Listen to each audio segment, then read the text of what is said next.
Good morning. Wow, it is nice and early. Hi, guys. I would stand up and walk back and forth, but I'm trying to express myself through clothes more, and it's not very functional. It's more just for fashion. So what I'm gonna do is sit down before I casually break an ankle up here. All right. Well, yeah, good morning. Kamehameha softball team here.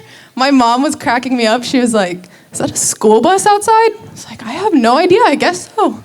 And you see all of them rolling in. Sheesh. Well, thank you guys for all coming today. Let me see. What's going on here?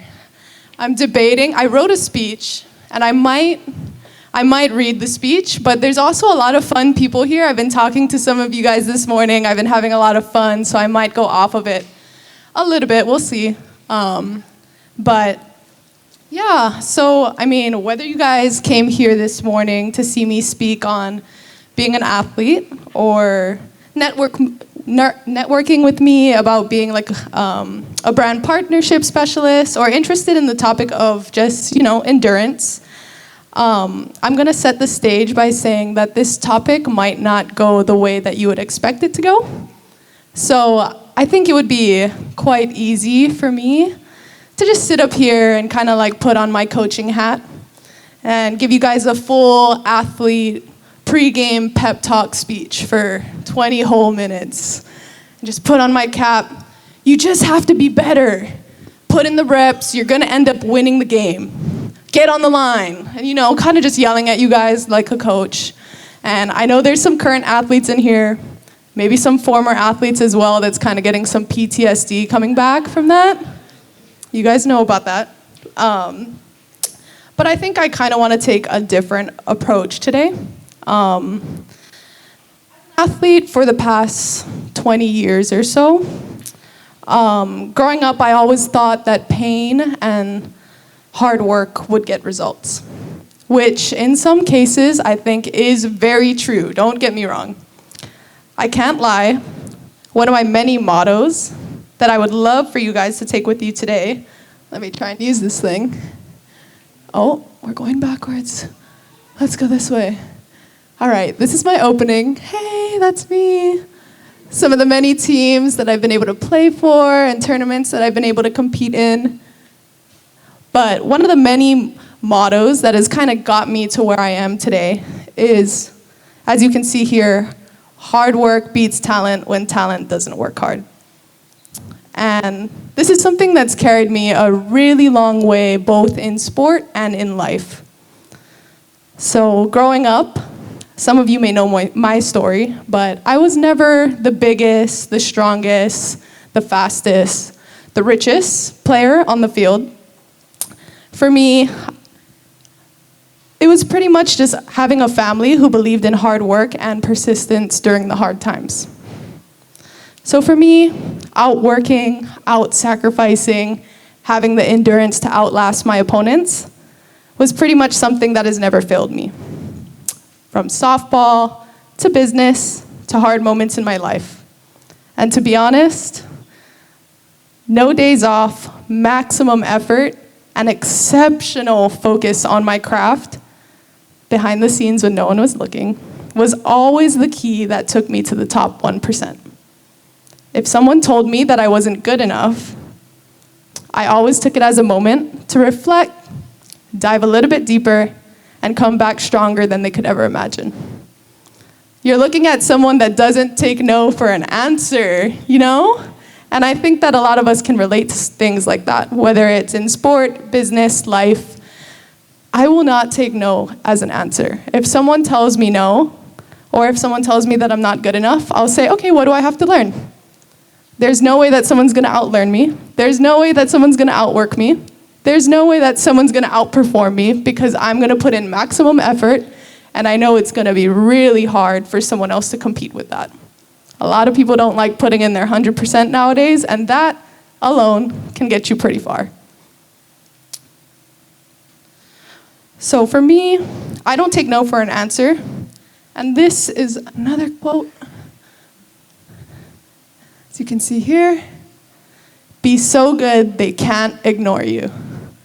This was a big one for me. Before the Puerto Rican national team, the medals, the pro leagues, I had my first big break nationally. And it took me from a decorated high school legend to having national recognition in the sport of softball. My sophomore year of college, our team was facing elimination from the postseason. For whoever doesn't know what that means, it's pretty much the time of year where all the college teams come together and compete for the national championship. So we were not looking too hot with our current record that we were at. So they told us that we probably weren't going to postseason with our current win and loss record. And this was a moment where, as you guys know, I don't take no for an answer. And I said, over my dead body, we're not going to postseason. I said, okay, hang on, this just got serious. Let me figure this out. And I went into overdrive mode. So I had a burst of energy, and I refused to lose. I said, no matter what it takes, we're gonna fulfill our dreams of going to postseason. So from the moment that I decided losing wasn't an option, I ended up pitching every single pitch for every single game for the rest of the year. And we never lost again. Woo! So I took it into my own hands, and ultimately this made national news, having my story covered across TVs, newspapers, sports channels, and guess where we ended up going? We went to postseason, folks. A classic story, and I ended up winning NCAA Conference Pitcher of the Year that year. So, boom. Here's some random pictures. There's a nice trophy that I got. My team and I posing, me winning Mountain West Pitcher of the Year. And then I just snuck in that picture of me with one of my medals with the pro team. Just there. But for the world, they saw Kamalani Dung as a softball ace for the first time. This is what the world saw.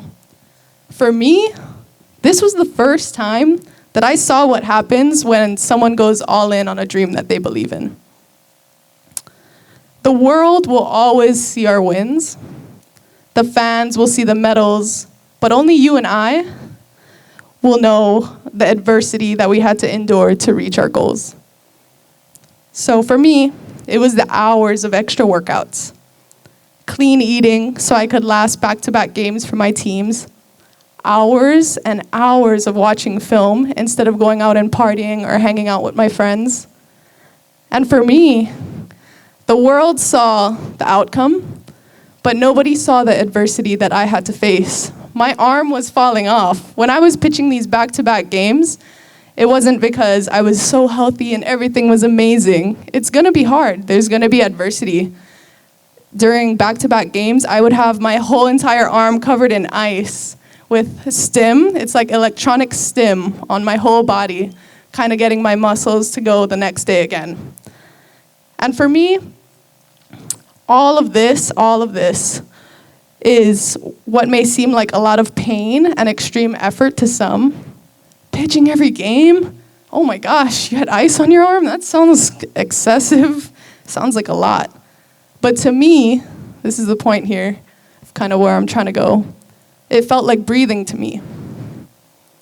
It may seem like a lot to a lot of other people, but to me it felt like breathing.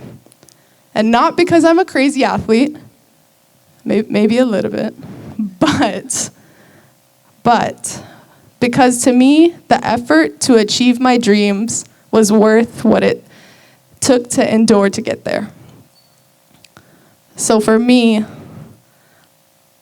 the effort to achieve my dreams was worth enduring what it took to get there. Blood, sweat, tears, physically sore. It was a tipping point for me, and no matter the pain and suffering, I pushed through because I knew that my team had their trust in me, they had their dreams in me, and then they were relying on me. So this is something that I want us to think about today. Giving up is hard. Pushing through the struggle is hard. We all choose our hard. So my dreams ultimately will be different from your dreams, will be different from the person's dreams sitting next to you, will be different from your parents' dreams or anyone's dreams that you even know. And all of our dreams, here's the truth, are going to take a lot of strength and endurance to get there. The question isn't which road is the easiest. So we all go and follow that person like, hey, what's your dream? Oh, that sounds pretty good. Let's all follow that person. That seems easier for me to do. Oh, what's your dream? Oh yeah, let's all go down that road, follow them. Spoiler alert, they're all going to be hard. The question is, what is your dream worth fighting for? For me, going through all of that effort was like breathing because that was my dream. For some of you, you guys would be like, wow, I would never want to do that. For me, if someone told me to go do swimming or something, I would be like, wow, I am not passionate about that. It hurts. I don't like competitive swimming. People know that we have to do a biathlon. Swimming was not my forte, for sure. But ultimately, next quote, you have chosen the wrong path if it's not fun. And if you are probably, oh wait, can't read folks. Let me come down. Coming down. It says, you have chosen the wrong path if it's not fun. And you are probably not taking enough risk if it's not hard and rocky sometimes. Just things to think about this morning.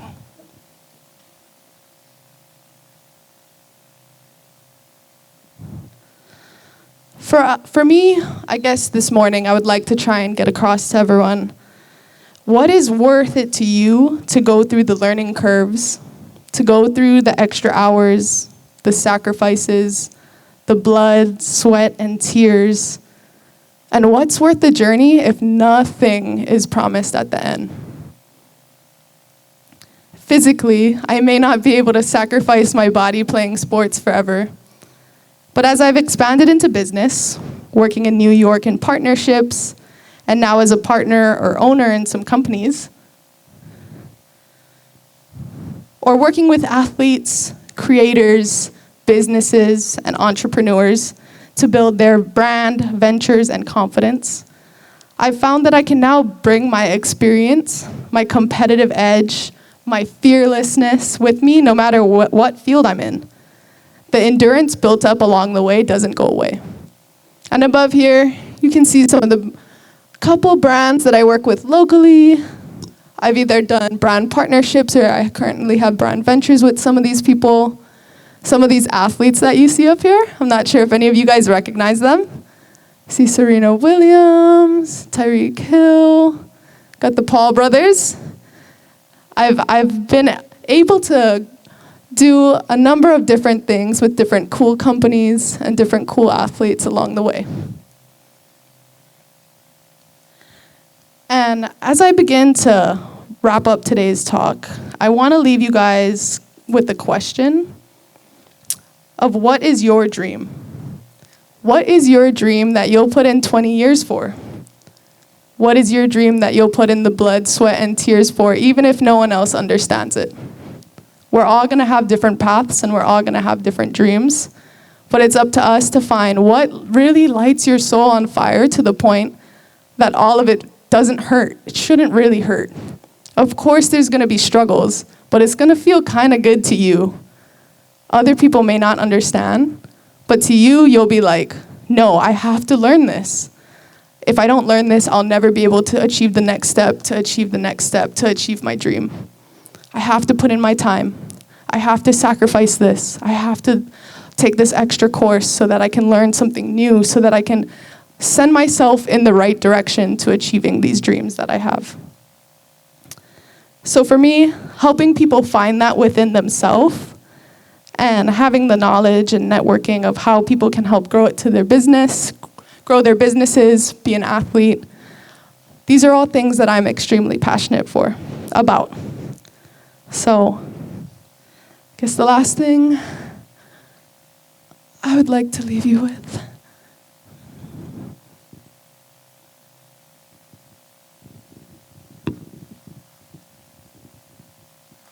let you guys read that for a second while I come over here. Yep, that dream that lights your soul on fire. That's what I'm talking about.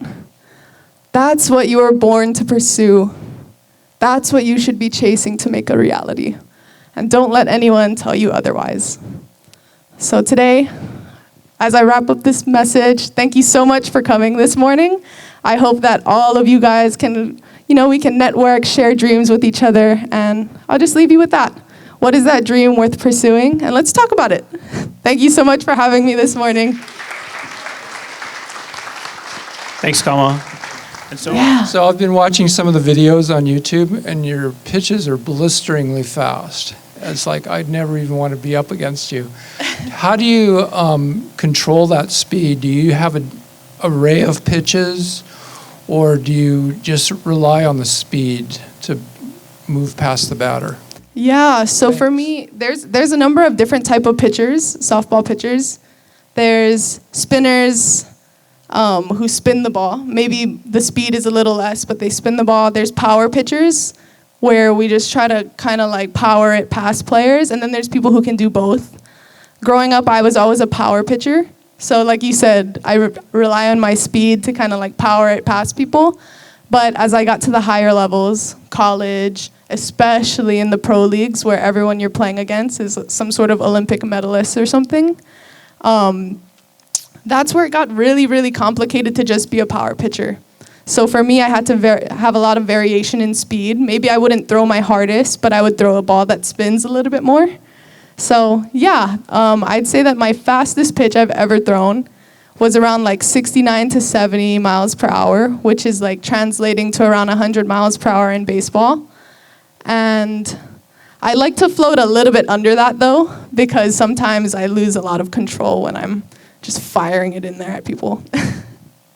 I think it's really inspiring because, just hearing about local people doing amazing things but in an athlete, as an athlete, it's so cool that you do this professionally.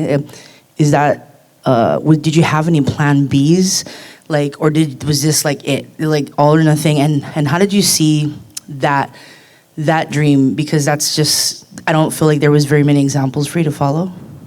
Yeah, super good question. For me, I think during my time of being a young softball player, there weren't many pro softball pitchers or pro softball players in general. So for me, I always had the goal of playing in college. So a little bit that I didn't share is that I come from a background of just, like I said, my family is extremely hardworking, persistent, but I was born and raised in Waianae. So I was born and raised in, small town community, just trying to figure out what the next step in life is.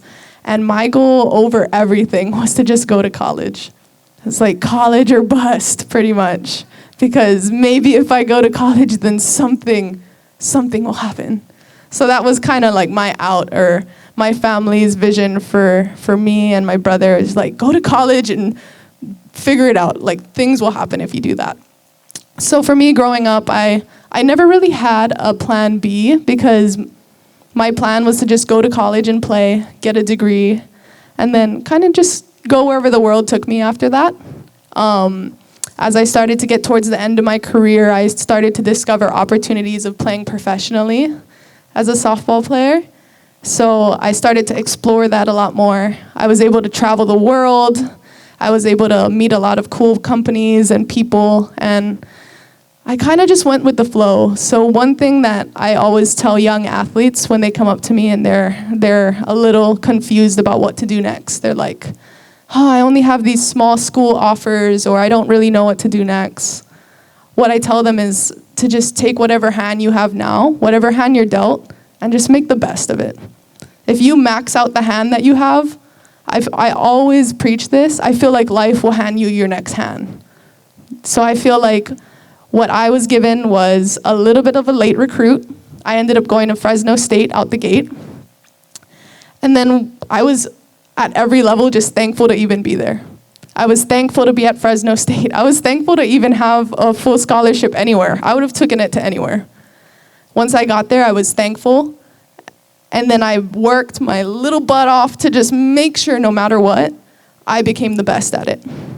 Take whatever hand you have, be thankful for it, max it out, move to the next hand. That's pretty much how I've been rolling so far, and it's been working. It's been fun. You said a lot of super inspiring things about like pushing through, like don't stop, don't take no. But has there ever been a time where you felt like you couldn't go on and you did get a no? And how did you push through that, or how did you deal with that? Really good question. I think for me, man down. I think for me, every single time I've gotten a no, thank you. I've always, like I said, I'm just not good at taking no as an answer. So I always hear no as a just not yet, not now. So whenever somebody tells me no, I never go cry. Maybe I do, but I never go cry for a long time. I never cry for a long time. I never think about it and like, oh my gosh, my self-worth, I'm not good enough. I'm just gonna never do it again. What I do is I'm like, thank you for telling me no. Now I know what I need to work on. Can you actually elaborate why no? I'll hear them out fully. You don't have a good enough, you're too green. Out of high school and going into college, a lot of people would say that I'm too green as a softball pitcher.